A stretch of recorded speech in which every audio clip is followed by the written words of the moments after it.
Are you testing on people right now? We may be able to implant a Neuralink in less than a year in a person, I think. We're already a cyborg to some degree, right? Because you've got your phone, you've got your laptop. Glasses. You got your Sure. electronic devices. Yeah.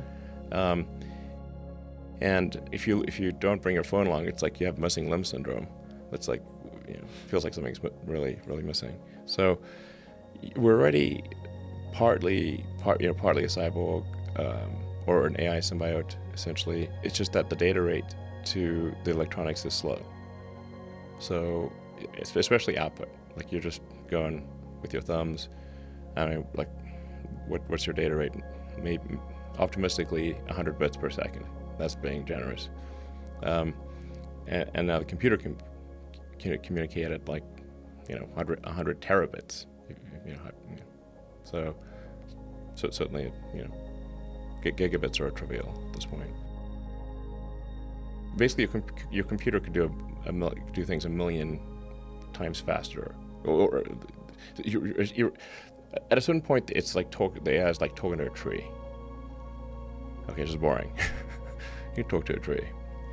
It's not very entertaining. So if you can solve the data rate issue and especially output but input too, then you can improve the symbiosis that is already occurring between man and machine. When you said you won't have to talk to each other anymore, we used to joke around about that. I've joked around about that a million times in this podcast, that one day in the future there's going to come a time where you can read each other's minds. Yeah. And well, you'll be able to interface with each other in some sort of a non-verbal, non-physical way where you will transfer data back and forth to each other without having to actually use your mouth. Let's say you've got some complex idea that you're trying to convey to somebody else. And how do you do that? Well, your brain spends a lot of effort compressing a complex concept into words. And there's a lot of loss, information loss that occurs when compressing a complex concept into words. And then you say those words are then interpreted, then they're decompressed by the person who is listening, and they will at best get a very incomplete understanding of what you're trying to convey. It's very difficult to convey a complex concept with precision because you've got compression, decompression. You may not even have heard all the words correctly, and so communication is difficult. What we have here is a failure to communicate.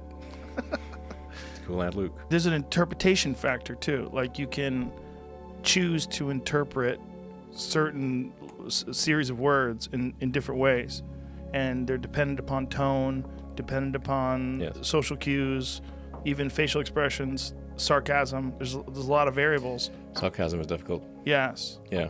And so one of the things that I've said is like that there could be potentially a universal language that's created through computers that particularly young kids would pick up very quickly.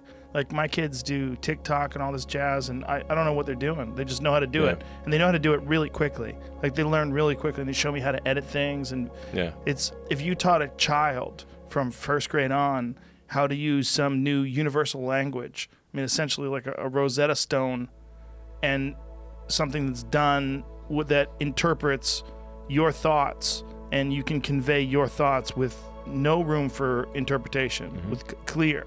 Very clear, where you know what a person's saying and you can tell them what you're saying, and there's no need for noises, no need for mouth noises, no need for these sort of accepted ways that we've sort of evolved to make sounds that we all agree.